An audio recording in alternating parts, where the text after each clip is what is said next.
कल हमने जीवाणु के बारे में अध्ययन किया था और उसमें ये बताया था कि जीवाणु कैसे होते हैं, उसमें कौन कौन से लक्षण पाए जाते हैं और उसकी संरचना कैसी होती है और वो कौन कौन से वातावरणों में पाए जाते हैं या निवास करते हैं। हम आगे आज देखेंगे जीवाणुओं में प्रजनन या जीवाणुओं में प्रजनन किस प्रकार होता है। सभी जीव अपनी संख्या को बढ़ाने के लिए प्रजनन की क्रिया करते हैं और अपनी संतति को बनाए रखते हैं। जीवाणुओं में भी प्रजनन की क्रिया होती है, जैसे जीवाणु अपनी संख्या को बढ़ाते हैं और जीवाणुओं में प्रजनन 3 प्रकार का होता है। पहला है वर्धी प्रजनन,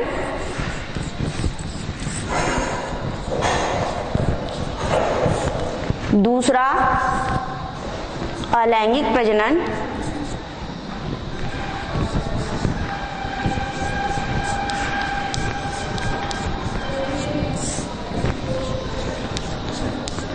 और तीसरा लैंगिक प्रजनन।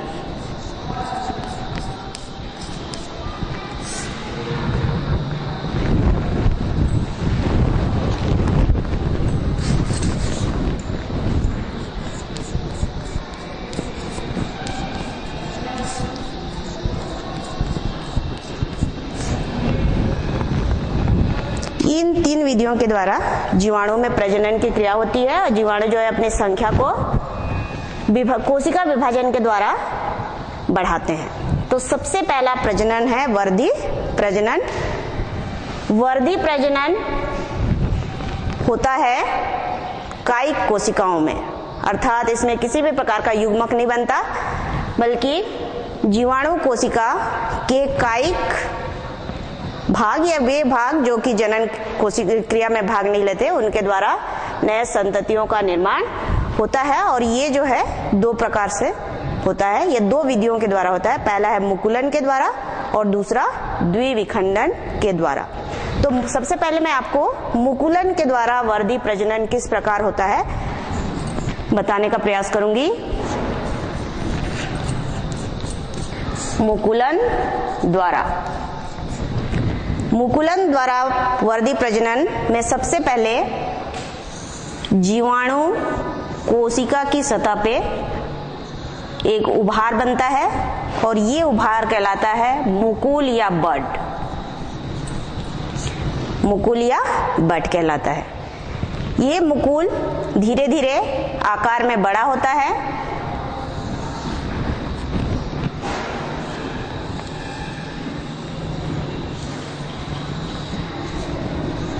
और बड़ा होकर अपने मातृ कोशिका से अलग हो जाता है।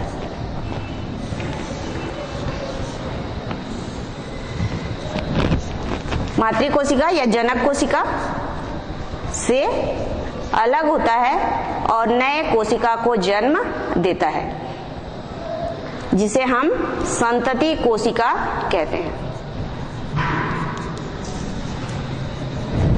तो इस प्रकार मुकुलन के द्वारा जीवाणुओं में प्रजनन की क्रिया संपन्न होती है। इसी में दूसरा विधि है जिसके द्वारा वर्धी प्रजनन होता है, वो है द्विविखंडन के द्वारा।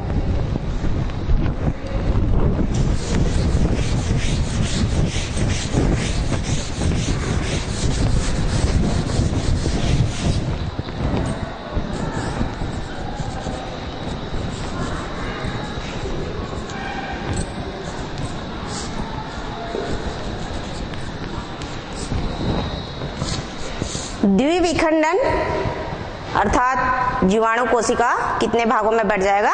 2 भाग में बढ़ जाएगा और दोनों जो भाग हैं वे नए संतति कोशिकाओं के रूप में नए जीवाणु कोशिका को जन्म देते हैं। इसमें सबसे पहले जीवाणु कोशिका जो है आकार में बड़ा होता है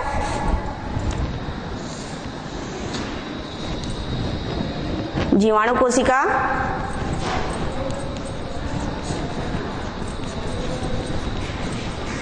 तो द्विविखंडन होने से पहले सबसे पहले जीवाणु कोशिका जो है आकार में बड़ा होता है। आकार बड़े होने के पश्चात इसका जो केंद्रक है, केंद्रक द्विगुणित होता है, अर्थात जो डीएनए रहता है उसकी संख्या दुगुनी हो जाती है। दुगुनी होने के पश्चात जैसे ही आनुवंशिक पदार्थ या केंद्रकीय पदार्थ का द्विगुणन होता है, वैसे ही जीवाणु कोशिका के बीचों बीच एक संकीर्णन बनना प्रारंभ होता है। और ये संकीर्णन जो है धीरे धीरे केंद्रक या डीएनए और यह संकीर्णन धीरे धीरे बढ़ते हुए अंदर की ओर जाता है और जीवाणु कोशिका को दो भागों में बांट देता है। इसके पहले ये जो केंद्रक है डीएनए के द्विगुणन के पश्चात वो भी दो भागों में बढ़ जाता है।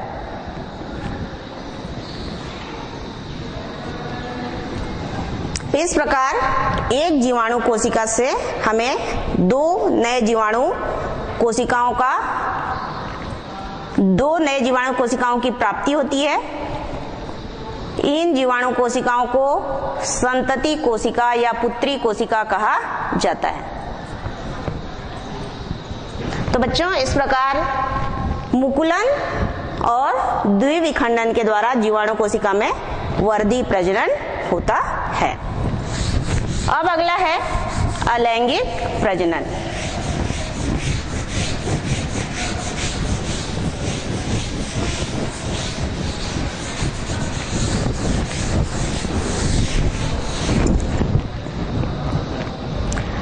अलैंगिक प्रजनन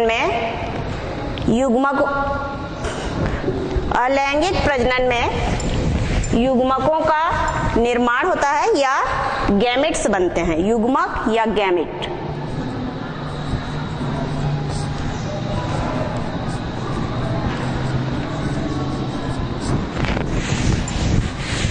युग्मक या गैमेट जो है अलैंगिक प्रजनन में बनते हैं, लेकिन ये आपस में मिलते नहीं हैं। इनमें संयुग्मन की क्रिया जो है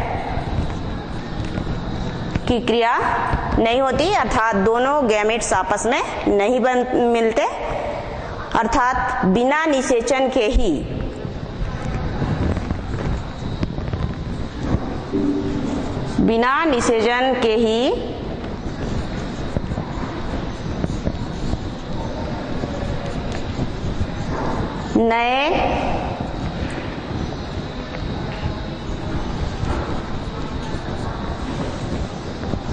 नए कोशिका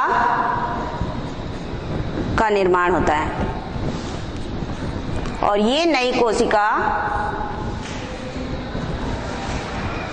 अलैंगिक विधि के द्वारा नए जीवाणु कोशिका को जन्म देती है।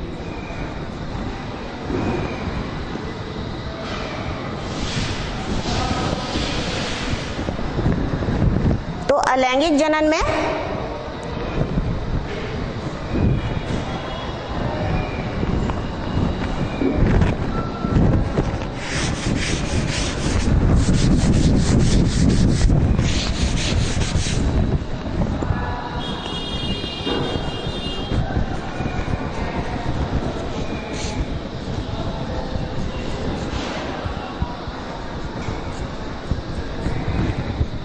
संयुग्मन या दोनों गैमेट जो आपस में नहीं मिलते और बिना निषेचन के ही नए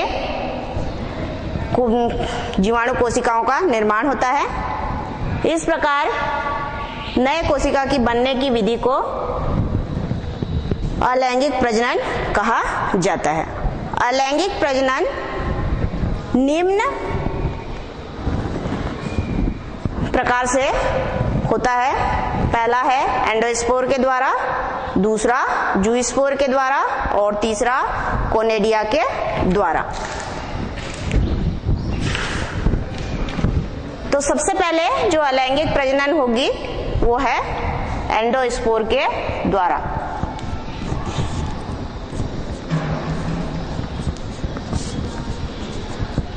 एंडोस्पोर के द्वारा अलैंगिक प्रजनन प्रतिकूल परिस्थितियों में ग्राम पॉजिटिव जीवाणु तथा रोग उत्पन्न करने वाले जीवाणुओं में होता है। इसमें कोशिका की संख्या नहीं बढ़ती, बल्कि जीवाणु के जो जीव द्रव्य हैं वो प्रतिकूल परिस्थिति से बचने के लिए अपने आप को कायांतरित कर देते हैं या अपने रूप को परिवर्तित कर देते हैं। इसमें सबसे पहले जीवाणु कोशिका का जीव द्रव्य, ये पूरा जीवाणु कोशिका है। जीवाणु कोशिका में जो भी केंद्रक पदार्थ होते हैं वे सारे के सारे कहलाते हैं आपके जीव द्रव्य। तो जीव द्रव्य जो है संकुचित हो जाते हैं और संकुचित होकर एक जगह एकत्र होते हैं या इकट्ठे हो जाते हैं। फिर उसके बाद इस जीव द्रव्य के चारों ओर मोटी भित्ति का निर्माण होता है और मोटी भित्ति युक्त संरचना को ही एंडोस्पोर कहा जाता है। एंडोस्पोर अनुकूल परिस्थिति में आने पर, जब अनुकूल परिस्थिति आती है तो कोशिका भित्ति नष्ट हो जाती है और एंडोस्पोर अंकुरित होकर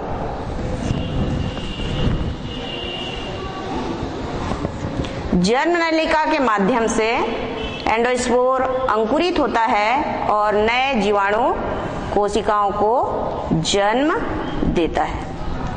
तो इस प्रकार एंडोस्पोर के द्वारा नए जीवाणु कोशिकाओं की उत्पत्ति होती है। दूसरा है जूस्पोर के द्वारा भी अलैंगिक प्रजनन होता है।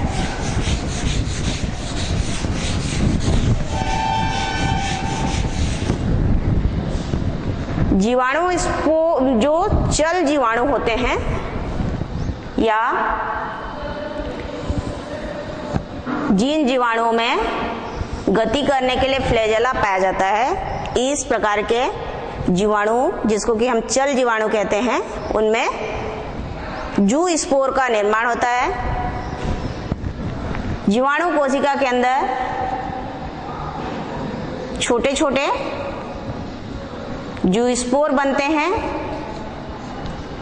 और ये जूस्पोर जो है अनुकूल परिस्थिति में आने पर, जब परिस्थिति अनुकूल होता है तो कोशिका की कोशिका भित्ति फट जाती है और जूस्पोर कोशिका से बाहर निकलकर नए जीवाणु कोशिकाओं को उत्पन्न करते हैं या नए जीवाणु कोशिकाओं का निर्माण करते हैं। तो इस प्रकार से जूस्पोर के द्वारा जीवाणु में अलैंगिक प्रजनन होता है।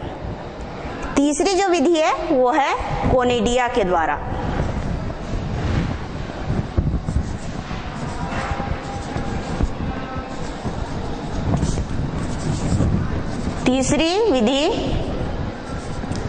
तीसरा जो अलैंगिक प्रजनन होता है वो होता है कोनिडिया के द्वारा।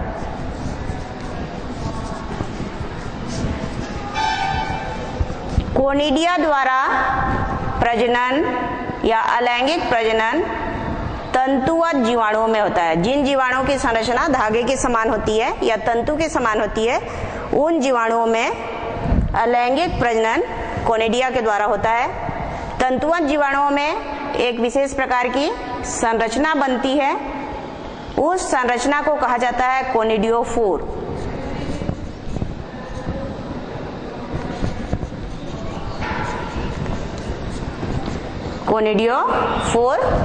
कोनिडियोफोर के ऊपर छोटे छोटे गोलाकार संरचनाएं बनती हैं। इन गोलाकार संरचनाओं को ही कोनिडिया कहा जाता है। और ये कोनिडिया परिपक्व होने के पश्चात कोनिडियोफोर से अलग हो जाते हैं इस प्रकार से और अंकुरित होकर नए जीवाणु कोशिकाओं को जन्म देते हैं। तो इस प्रकार अलैंगिक प्रजनन एंडोस्पोर के द्वारा, जूस्पोर के द्वारा और कोनिडिया के द्वारा होता है, जिससे जीवाणु अपनी संख्या को बढ़ाते हैं। अब अगला है लैंगिक प्रजनन। लैंगिक प्रजनन में दो जीवों के डीएनए का मिलन होता है, अर्थात दो जीवाणु के डीएनए आपस में मिलते हैं और नए जीवाणु कोशिकाओं को जन्म देते हैं। ये 3 विधियों के द्वारा होता है, यह 3 प्रकार से होता है। पहला है रूपांतरण, दूसरा जीन वहन और तीसरा युग्मन। इन तीनों विधियों के द्वारा जीवाणु में लैंगिक प्रजनन होती है। रूपांतरण के द्वारा लैंगिक प्रजनन किस प्रकार से होता है वो सबसे पहले देखें। रूपांतरण के द्वारा लैंगिक प्रजनन सर्वप्रथम देखा गया था जीवाणु ई कोलाई में, और ई कोलाई नामक जीवाणु में लैंगिक प्रजनन की खोज करने वाले वैज्ञानिक थे ग्रिप, एवरी एवं उनके साथी। उन्होंने एक कैप्सूल युक्त बैक्टीरिया को, कैप्सूल युक्त बैक्टीरिया के डीएनए को कैप्सूल विहीन जीवाणु के साथ में रखा। ये कैप्सूल युक्त जीवाणु है या बैक्टीरिया है, इसके डीएनए को हम यहाँ अलग से बनाए हैं।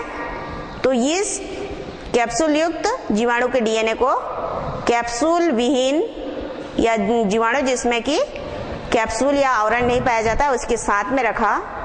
तो उन्होंने देखा कि जो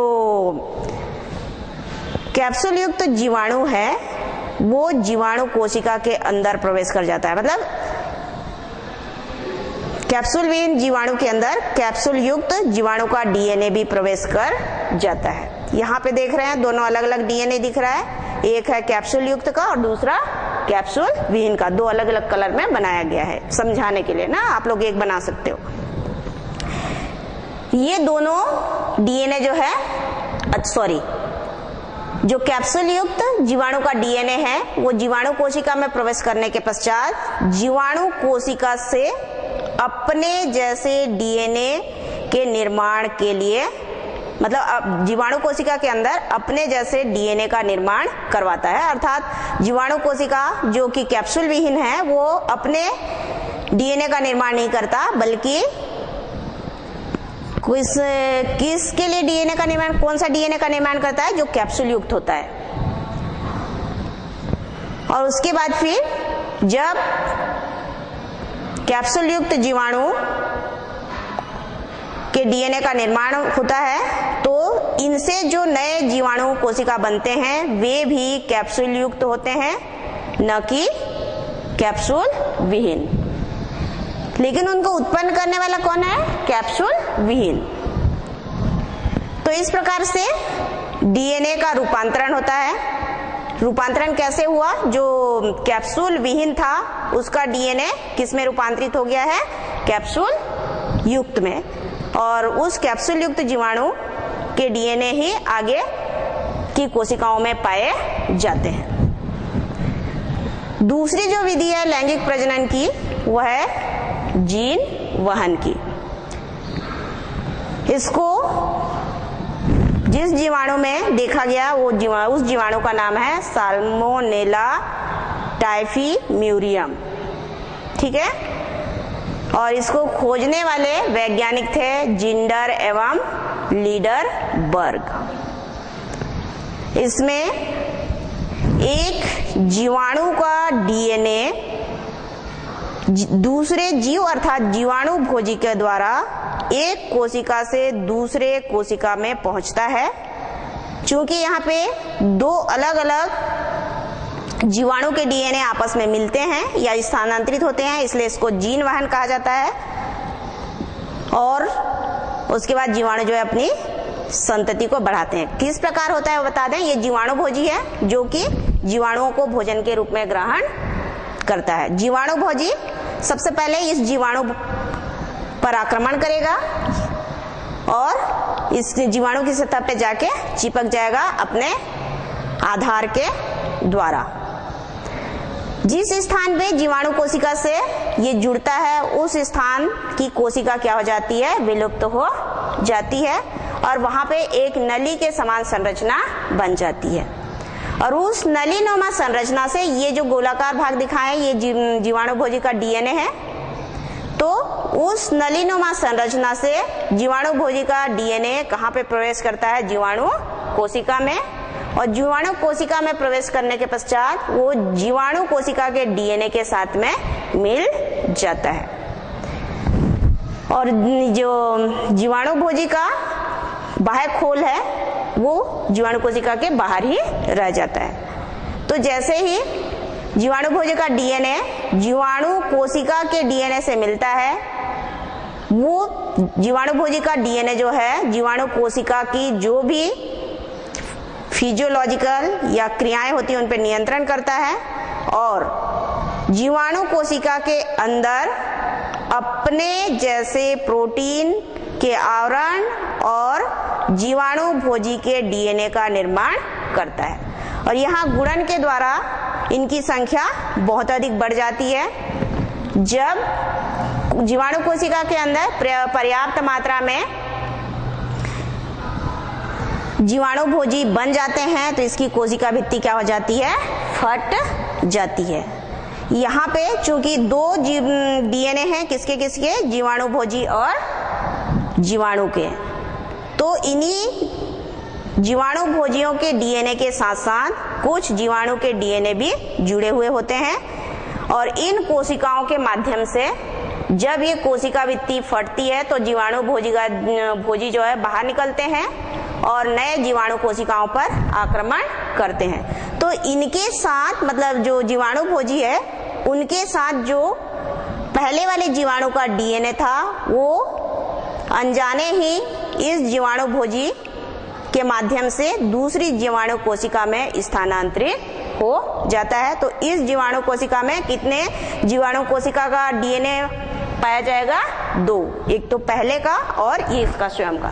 इस प्रकार यहाँ पे दो डीएनए आपस में मिलते हैं तो ये इसको भी एक प्रकार का जीन लैंगिक जनन कहा जाता है। और जीन जीवाणु भोजी के माध्यम से एक जीवाणु कोशिका से दूसरे जीवाणु कोशिका में स्थानांतरित होता है। तीसरी जो विधि है लैंगिक प्रजनन की वो है युग्मन या कॉन्जुगेशन। इसे खोजने वाले वैज्ञानिक हैं लीडरबर्ग और टेटम।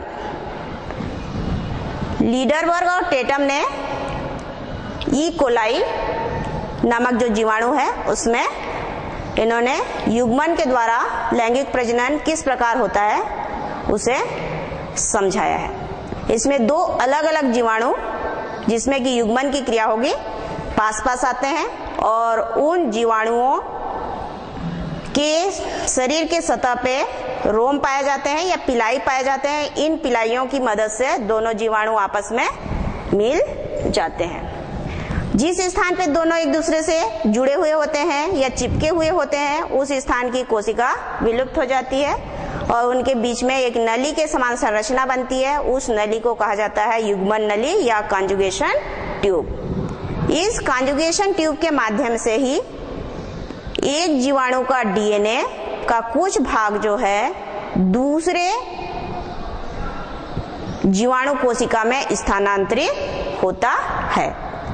जो कोशिका डीएनए का दान करता है उसे दाता कहते हैं और जो ग्रहण करता है डीएनए को उसको क्या कहा जाता है, ग्राही कहा जाता है। जो डीएनए दान करता है उसे नर स्ट्रैंड या प्रभेद कहा जाता है और जो ग्रहण करता है उसे मादा कहा जाता है। जैसे ही डीएनए दूसरी कोशिका में स्थानांतरित होती है दोनों कोशिकाएं एक दूसरे से अलग हो जाती हैं उसके पश्चात जो मादा कोशिका है या ग्राही कोशिका है वो प्रजनन की विधियों के द्वारा अपनी संख्या को बढ़ाता है। इस प्रकार नए संतति कोशिकाएं जो है प्राप्त होती हैं।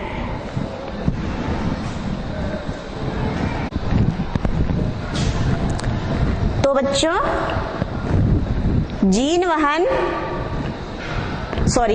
युग्मन के द्वारा भी जीवाणुओं में लैंगिक प्रजनन की क्रिया होती है, क्योंकि उसमें भी दो अलग अलग जीवाणुओं के डीएनए आपस में मिलते हैं। अब हम आगे देखेंगे साइनोबैक्टीरिया।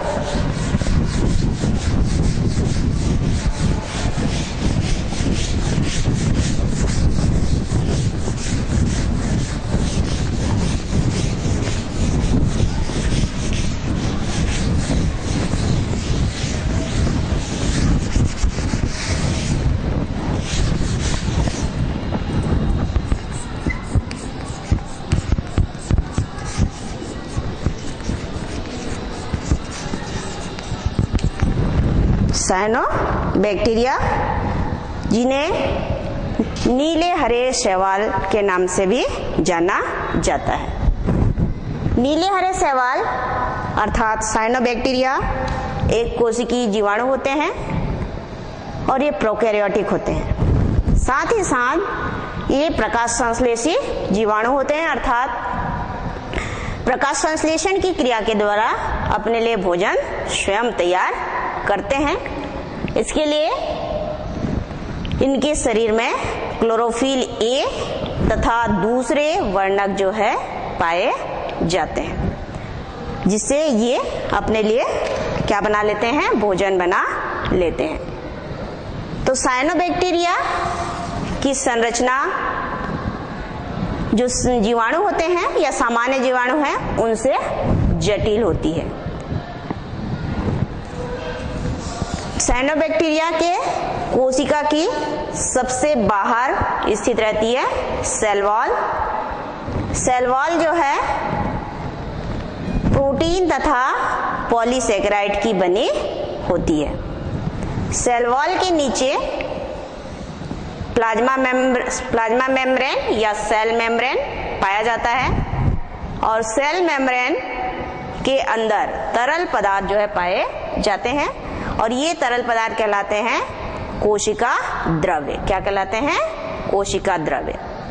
और इस कोशिका द्रव्य के अंदर एंजाइम, ग्रेन्यूल्स, वैक्यूल्स आदि पाए जाते हैं। साथ ही साथ इसी कोशिका द्रव्य में वृत्ताकार डीएनए भी पाया जाता है।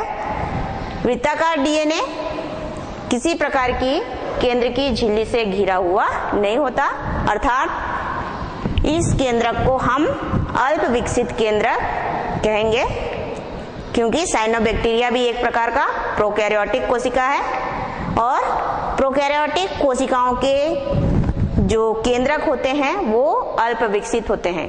अल्प विकसित क्यों होते हैं? क्योंकि आनुवांशिक पदार्थ के रूप में उसमें डीएनए, आरएनए तो पाया जाता है, लेकिन उसके चारों ओर कोई भी आवरण या झिल्ली नहीं पाई जाती। तो यह आनुवांशिक पदार्थ कोशिका द्रव्य में स्थित होता है।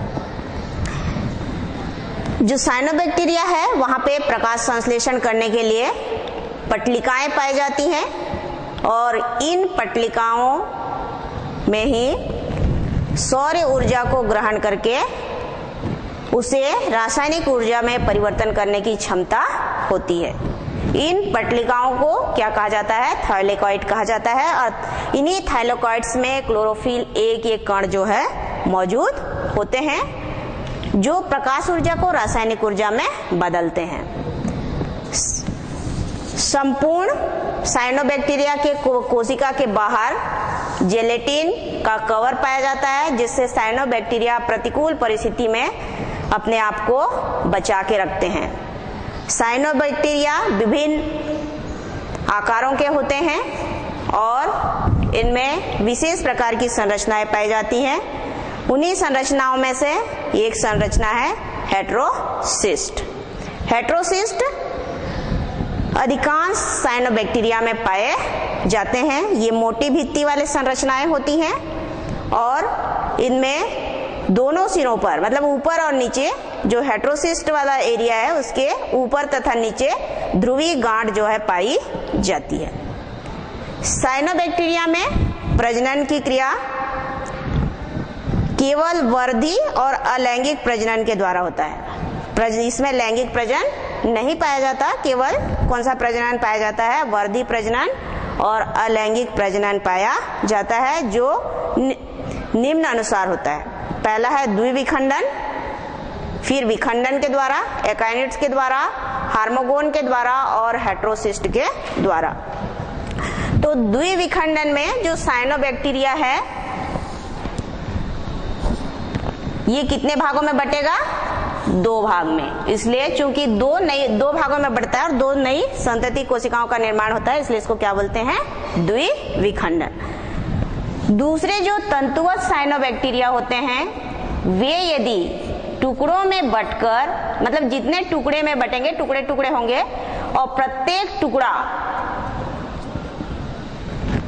ये मतलब जितने भी टुकड़े होते हैं वे सारे टुकड़े अलग अलग होकर नए साइनोबैक्टीरिया को जन्म देते हैं, तो उसे कहा जाता है विखंडन।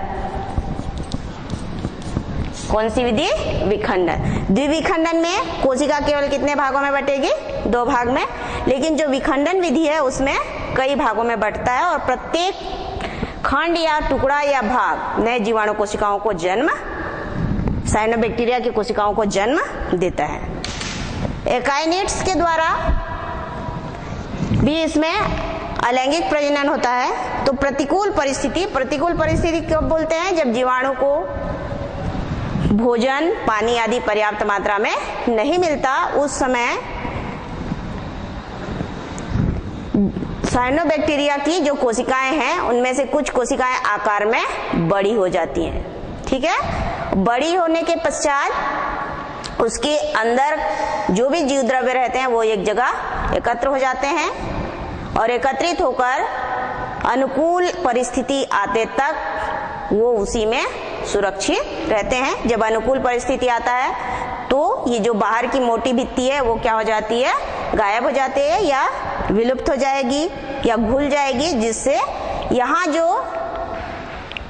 मोटी भित्ति युक्त एकाइनिड्स है उसकी कोशिकाएं अंकुरित होकर नए कोशिकाओं को जन्म देते हैं। हार्मोगोन के द्वारा होता है इस अगला जो विधि है हार्मोगोन विधि है। हार्मोगोन जैसे विखंडन बताई थी कि विखंडन में प्रत्येक खंड नए कोशिकाओं को जन्म देता है, वैसे ही साइनोबैक्टीरिया के कुछ साइनोबैक्टीरिया हैं जिसमें बड़े बड़े टुकड़े बनते हैं साइनोबैक्टीरिया के और उन टुकड़ों के चारों ओर मोटी भित्ति जो है पाई जाती है। इस प्रकार जो संरचना बनता है उसको कहा जाता है हार्मोगोन और ये हार्मोगोन जो है अंकुरित होकर नए जीवाणु कोशिकाओं को जन्म देते हैं। जीवाणु नहीं सॉरी साइनोबैक्टीरिया के या नीले हरे शैवालों को जन्म देते हैं। हेटेरोसिस्ट के द्वारा भी अलैंगिक प्रजनन होता है। ये जो हेटेरोसिस्ट दिख रहा है आपको, ये विशेष प्रकार की संरचनाएं होती हैं। इनकी कोशिका भित्ति मोटी होती है और जब अनुकूल परिस्थिति आती है तो मोटी भित्ति जो है गायब हो जाती है या विलुप्त हो जाती है और हेटेरोसिस्ट के जो जीव द्रव्य हैं वो अंकुरित होकर नए कोशिकाओं को जन्म देते हैं। अब आगे देखेंगे नाइट्रोजन स्थिरीकारक कारक के रूप में जगत मोनेरा। मतलब जगत मोनेरा के कुछ सदस्य जो हैं नाइट्रोजन का स्थिरीकरण करते हैं या फिक्सेशन करते हैं।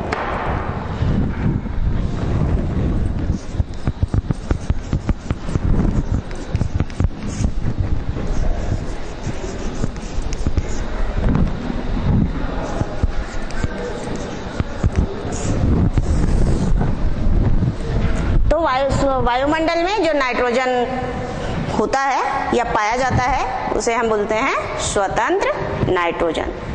स्वतंत्र नाइट्रोजन का उपयोग कोई भी न तो जंतु न पौधे, कोई भी नहीं करते। इसलिए उसको पहले नाइट्रोजन के यौगिक अर्थात अमोनिया, नाइट्राइट और नाइट्रेट में परिवर्तित करना पड़ता है।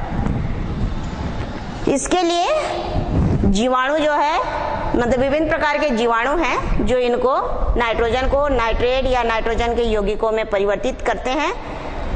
तो उन जीवाणुओं को जो नाइट्रोजन को नाइट्रोजन के यौगिकों में परिवर्तित करते हैं उन्हें क्या कहा जाता है? नाइट्रोजन स्थिरीकारक। नाइट्रोजन स्थिरीकारक के रूप में कुछ जीवाणु भूमि में मौजूद होते हैं, जैसे कि नाइट्रोसोमोनास आदि, और इन नाइट्रोजन के यौगिकों को पौधे जो है घोल के रूप में, सॉरी घोल के नहीं, नाइट्रोजन को किस रूप में ग्रहण करते हैं भूमि से? नाइट्रेट के रूप में। और नाइट्रेट के रूप में नाइट्रोजन पौधों के शरीर में जाता है और पौधों के शरीर में प्रोटीन, एमिनो अम्ल,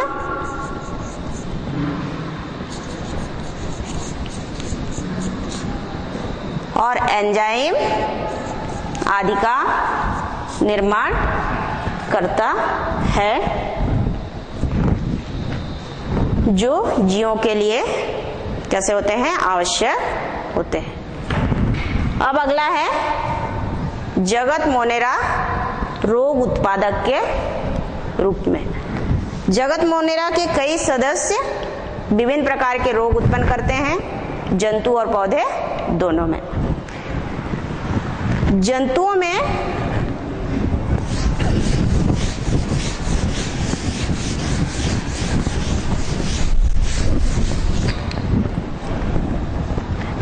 में जो रोग होते हैं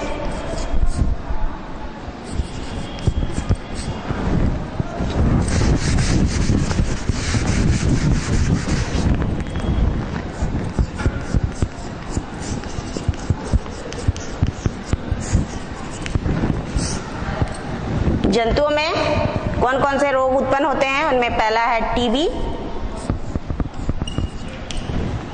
दूसरा है निमोनिया,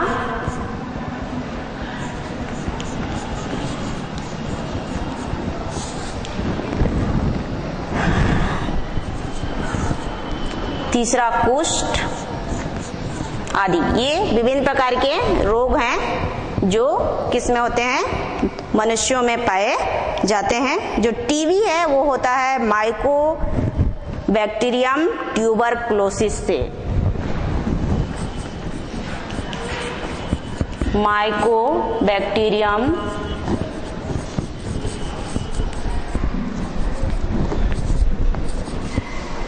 ट्यूबरकुलोसिस से।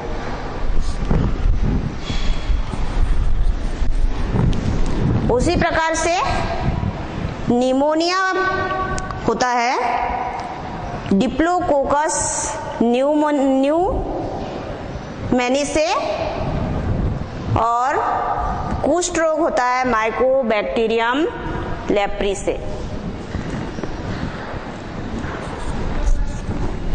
पौधों में भी रोग उत्पन्न करते हैं जगत मोनेरा या जीवाणु के सदस्य। पौधों में कौन कौन सा रोग होता है? पहला नींबू का कैंकर रोग,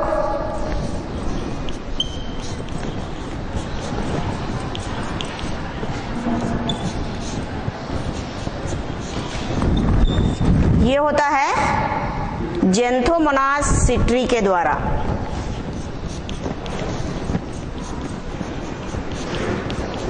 जीवाणु है जेंथोमोनास सिट्री, जिससे नींबू में कैंकर होता है। कैंकर किसको बोलते हैं? नींबू में देखते हैं दाग होता है, दिखाई देता है भूरे रंग का, उसको कहा जाता है कैंकर। उसी प्रकार ब्लाइट ऑफ राइस, धान का ब्लाइट रोग।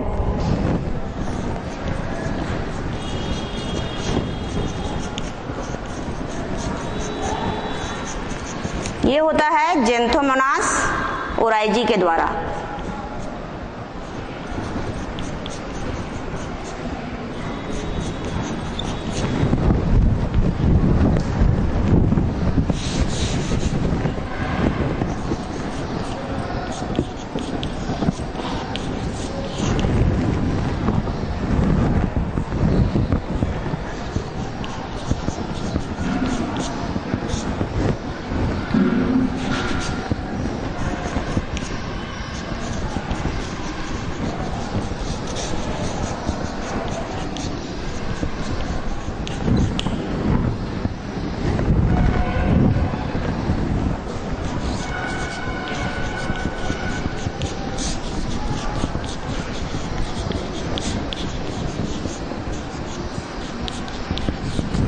ये विभिन्न प्रकार के जीवाणु हैं जो जंतुओं और पौधों में रोग उत्पन्न करते हैं।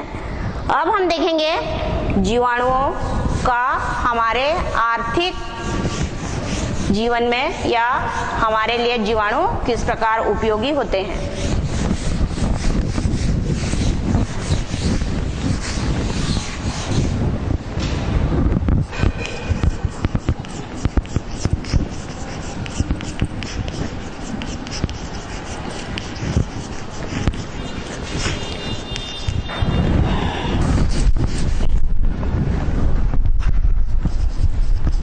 जीवाणु को मनुष्यों का मित्र और शत्रु दोनों कहा जाता है, अर्थात जीवाणु हमारे लिए लाभदायक भी होते हैं और हानिकारक भी होते हैं। तो सबसे पहले हम देखेंगे हमारे लिए जीवाणु किस प्रकार लाभदायक होते हैं।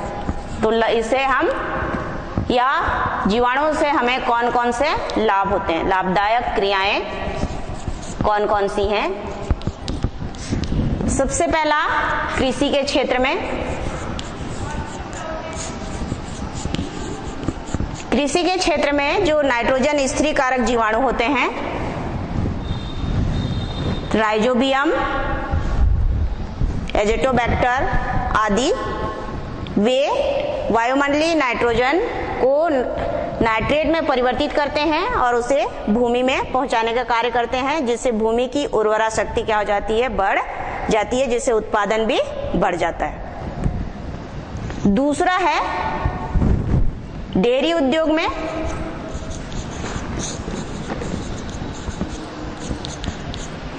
डेयरी उद्योग में जिस जीवाणु का उपयोग किया जाता है वो है लैक्टोबैसिलस लेक्टी, लैक्टोबैसिलस लेक्टिसाई।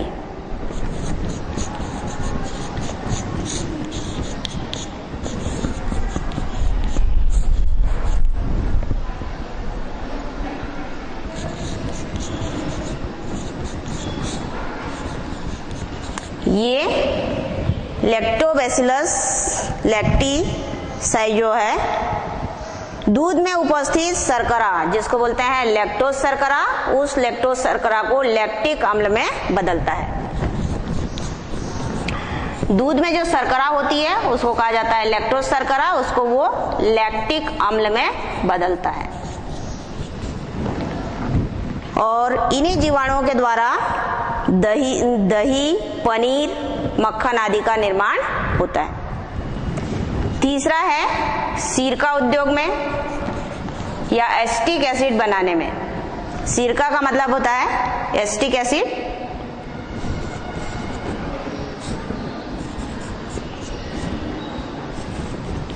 जीवाणु एसिटोबैक्टर एसिटाई,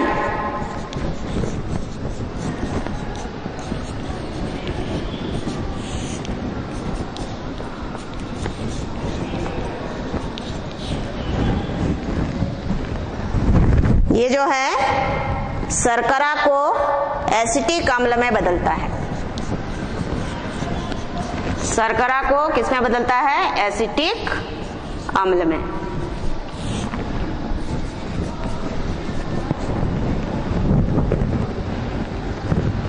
अगले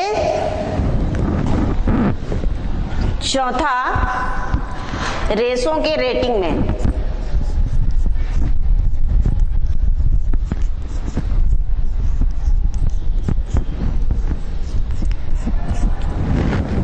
कुछ पौधे ऐसे होते हैं जिनके तनों से हम क्या प्राप्त करते हैं, रेशा प्राप्त करते हैं। इसके लिए पौधों को हम कहाँ पे डाल देते हैं, पानी में डालते हैं, जिससे वो सड़ता है। सड़ाने का कार्य करता है क्लास्ट्रीडियम ब्यूटीरियम नामक जीवाणु।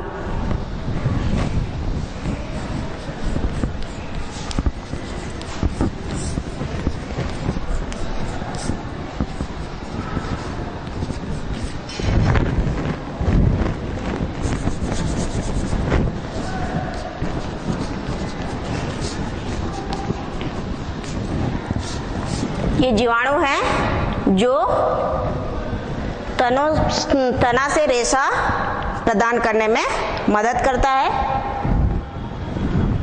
उसी प्रकार औषधि उद्योग में भी जीवाणुओं का प्रयोग किया जाता है।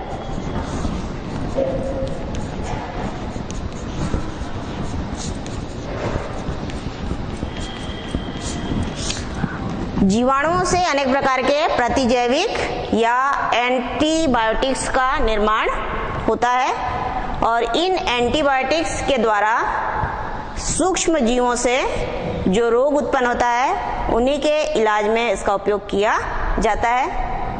कुछ प्रतिजैविक निम्न है।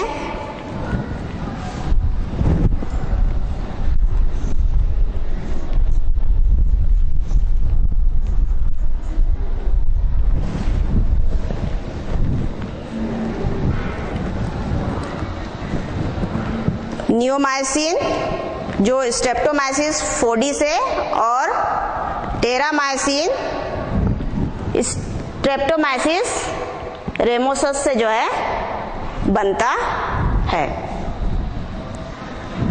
ये तो थे जीवाणुओं के लाभदायक क्रियाएं।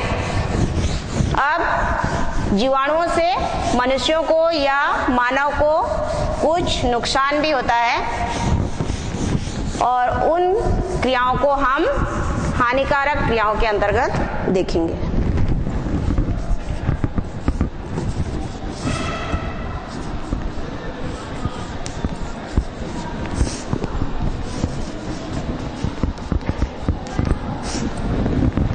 हानिकारक क्रियाएं अर्थात कुछ जीवाणु ऐसे हैं जो मनुष्यों को नुकसान पहुंचाते हैं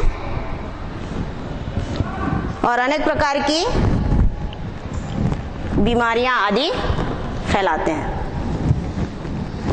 उसमें पहला भोजन को विषाक्त करना, मतलब जिस भोजन जहरीला हो जाता है जिससे मनुष्यों की मृत्यु हो सकती है।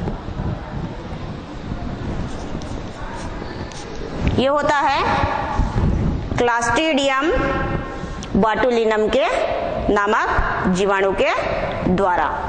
उसी प्रकार से दूसरा है भूमिगत पाइपों का सड़ना।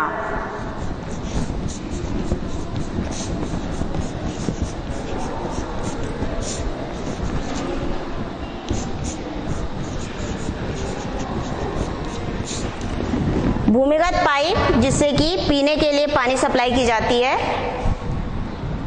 उसमें जीवाणु उसका अपचयन और ऑक्सीकरण करते हैं। ऑक्सीकरण करने से गंधक युक्त जीवाणु मुक्त करते हैं सल्फ्यूरिक अम्ल, और ये सल्फ्यूरिक अम्ल जो है पाइप को सड़ाने का कार्य करते हैं, जिससे पाइप जो है छेद बन जाता है और पाइप क्या हो जाता है, खराब हो जाता है। तो इस प्रकार जगत मोनेरा का आर्थिक महत्व हमारे लिए लाभदायक भी होता है और हानिकारक भी होता है। आज का पाठ हम यही समाप्त करते हैं। धन्यवाद।